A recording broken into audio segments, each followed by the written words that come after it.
5 mrekullitë e profetit alayhis salam që mahnitën sahabët.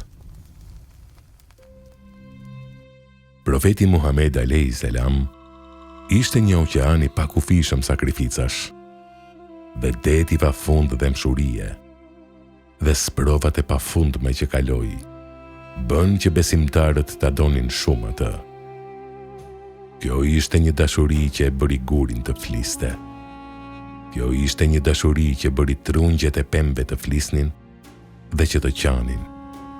Ishte një dashuri që lëviste pemët nga vendet e tyre. Ishte një dashuri që i bëri devet të qanin kur e shikonin atë. Dhe ishte një dashuri që i përuli luanët dhe i bënte të ndalonin në vend. Dhe më lejoni të shtjelloj se cilën nga këto 5 aspekte që përmendëm. Ne thamë se kjo ishte një dashuri që e bëri gurin të flas. Muslimi tregon nga Xhabir ibn Samura se profeti Muhammed alayhis salam tha se di një shkëmb në Mekë që dikur më përshëndeste me selam para se të bëhesha i dërguar. Ai tha se e di ku ndodhet ai shkëmb në këtë moment. Imagjinoni, para se të bëhej i dërguar, një qenie njerëzore normale, pa profecia po shpallje, sa herë që kalonte pranë një shkëmbi të caktuar, ai shkëmb do t'i thoshte atij: Selam aleikum, o i dërguar i Allahut. Ishte dashuri që e shkaktoi gurin të fliste.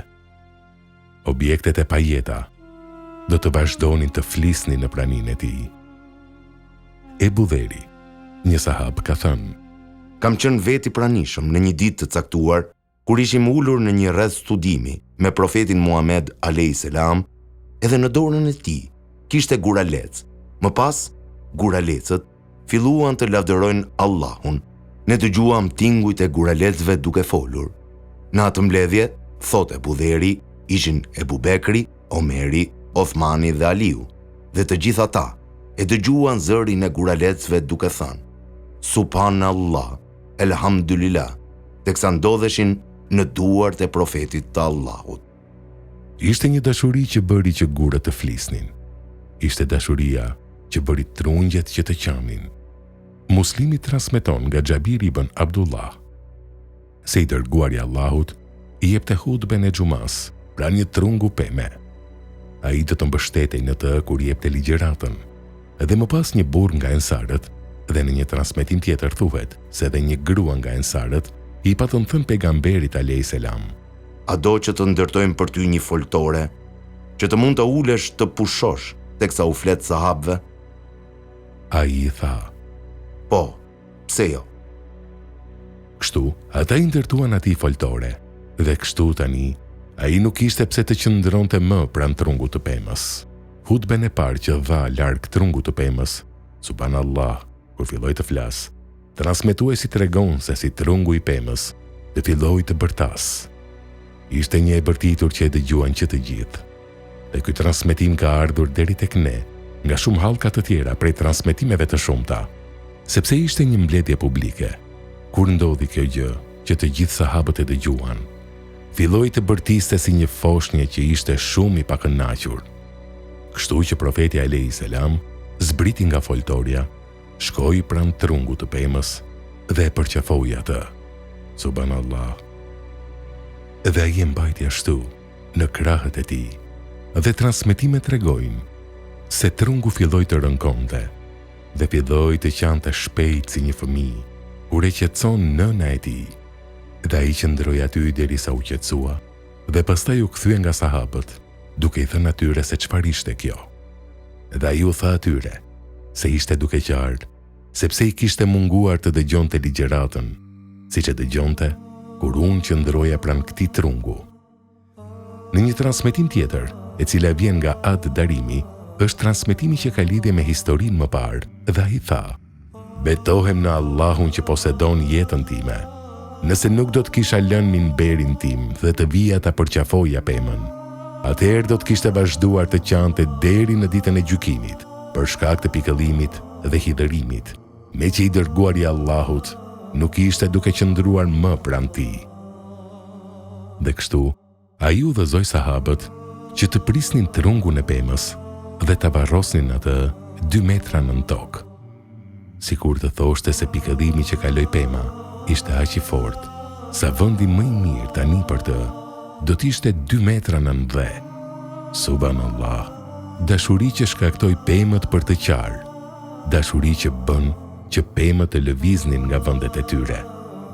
Xhabir gjithashtu tregon se po udhtonim me profetin derisa arritëm në një lugim që ishte shumë djerë, edhe të dërguarit i duhet të qetësoj për t'u përgjigjur nevojave personale, edhe unë po e ndiqja, duke mbajtur një enë me ujë.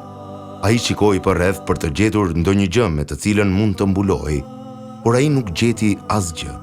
Kështu që ai shkoi në anën e djathtë të luginës, edhe pa një pemë të vetme, dhe në anën tjetër të luginës kishte një pemë tjetër. Kështu që ai shkoi në njërin nga 2 pemët. Xhabiri vazhdon narracionin duke thënë: E ndoqa dhe e pash që ai po të rishte një nga degët e pemës, ose dhe më pas i foli pemës dhe i tha asaj: Më ndiq mua me lejen e Allahut. Dhe pastaj pema filloi të shkulej nga toka duke u bindur atij dhe duke e ndjekur atë si kafsha që i bindet zotërisë së vet.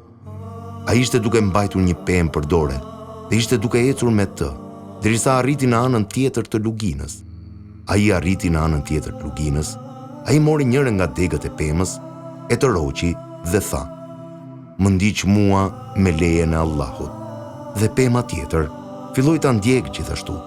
Tani ai po ecte në mes të luginës me 2 pemë nga pas, edhe kur arriti në mes të luginës, dhe pastaj tha: Më mbuloni me lejen e Allahut. Dhe kështu që ata filluan ta mbulojnë me gjethet dhe degët e tyre, derisa ai ishte i padukshëm. Xhabiri më pas tregon: E kuptova se po shikoja nga drejtimi i tij akoma. Kështu që shpejti ktheva shpinën, edhe fillova të luaj me disa gur, duke pritur që ai të mbaronte, dhe më pas, kur u ktheva, pas në një moment edhe e pash atë duke ecur drejt meje. Ai kishte mbaruar punë, dhe 2 pemët ishin kthyer përsëri në 2 skajet e luginës. La ilahe illallah. Dashuria bëri që pemët të lëviznin nga vendet e tyre. Edhe kjo nuk do t'ishte era e parë dhe as e fundit që do të ndodhte kjo gjë. Jal ibn Mora, një tjetër sahab, ka thënë: Ka 3 gjëra që i kam parë me sytë e mi, duke ndodhur me profetin alayhi selam, dhe që nuk do t'i harroj kurrë. Ai tha: Njëra prej tyre ishte një ditë kur ne po udhtonim me të, dhe më pas ai po pushonte në kamp.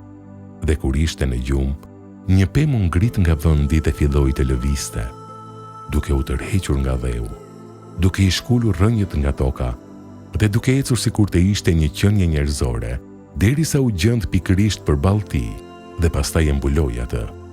Profeti alayhi selam ishte në gjumë, dhe më pas pema lëvizi përsëri dhe u kthye në vendin e saj kur u zgjua. Jali ibn Mora i tha profetit: Kur ju ishit në gjumë, nuk do ta besoni çfarë ndodhi.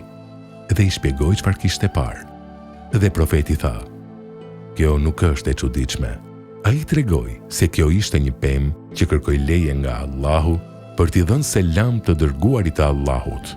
Një pemë që dëshiron t'i jap selam profetit të Allahut. Kështu që si mund të bëhemi kopratës vëllezër dhe motra, dhe të mos themi dhe ne selam për profetin. Dashuria që i bëri kafshët të qanin, kur pan fytyrën e tij rrezatuese.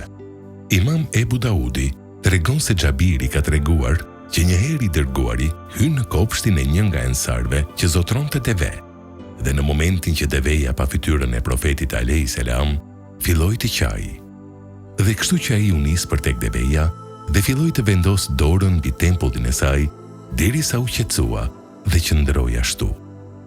Pastaj u kthye nga sahabët dhe tha: Është e imja.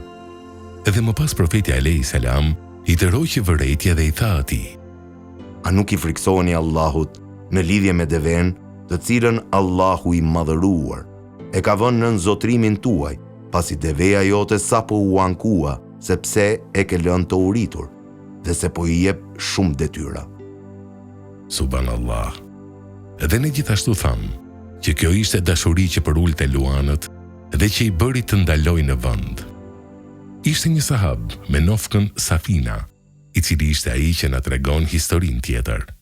Ai tregon se ishte duke udhëtuar në det, dhe më pas anija kishte pasur një dëmtim, e cila u prish dhe ishte në prag të mbytjes. Kjo anije i çoi deri në skajin e një bregu. Ishte një xhungël dhe Safina tregon. Ngrita në këmbë, edhe sa po ngrita kokën, mund të shija një luan që po vinte drejt meje. Ky ishte fundi. Kjo do të thoshte vdekje e sigurt. Kështu që, çfarë do të thotë ai në të tilla kushte? Ai do të kujtojë Allahun dhe pastaj profetin e tij të dashur Muhamedin a.s. Në ato momente, o luan, unë jam Safina, shërbëtori profetit Muhamed a.s. Subhanallah. Dhe në atë moment, luani ndaloi në vend, dhe më pas ai tregon. Më pas mu afrua shumë butë dhe filloi të më shtynte me shpatull. Mora përshtypjen se donte që të shkoja diku. Unë kisha humbur, kështu që ja tek gjendesha aty me një luan që më shtyn butësisht dhe më ndihmon që të gjej rrugën për të dalë nga xhungla. Dhe më pas luani filloi të bëj zhurma shumë të buta dhe interpretimi im më bën të mendoj se po më jepte lamtu mirë. Çfarë i tha ai luanit? Unë jam Safina, shërbëtori profetit Muhammed sallallahu alaihi wasallam. Ai njihet në botën e kafshëve. A nuk tham në fillim se dashuria e tij ishte e pakushtëzuar dhe se ishte i dashur nga gjithë universi, edhe nga objektet e pajet. O ju vëllezër dhe motra të dashura, çfarë lloj dashurie duhet të ndjejmë ne ndaj tij?